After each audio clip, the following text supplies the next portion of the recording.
አሁን እኮ የነፍስ አባቴ ጋር ስንሆን ዶርሶን የጣለልኝ ምንድነው የሚሉት? አንዴ እኮ ነው ገባ ብለው ብቻ ጸበል እኮ ረጭቶ መውጣት እኮ ነው። ኧረ ግን ቄስ አይደለሁም እኮ ቄስ መሆኖትንማ አውቄ አይደል እንዴ የጠራሁት? ይኸውልዎት እኔ መንገድ ጠፍቶኝ መንገድ ለትራንስፖርት አጥቼ እያቆራረጡ ኧረ የሚቆረጥ ነገር የለም።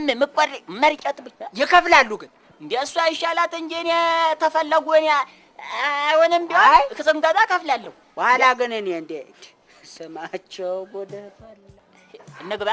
አዎ እንዴት ግን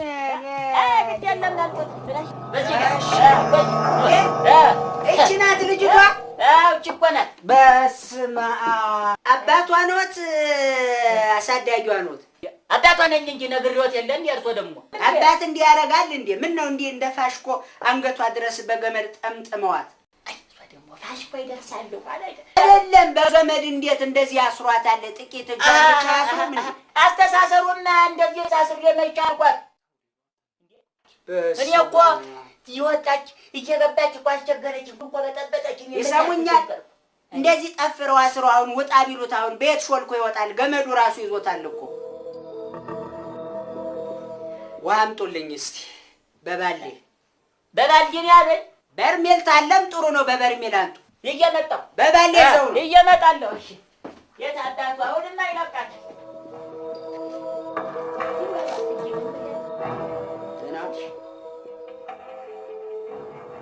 ደህና ዋላችሁ። ስማቸው ጉድ ፈላ። ሳንቲም ፍለጋ ዝም ብዬ እንደው የማይሆን ስራ ውስጥ ክትትላለሁ። በእግዚአብሔር በቄስ ስር እግዚአብሔር ይቅር በለኝ እንጂ አሁን ያልኩትን ሰምተሻል?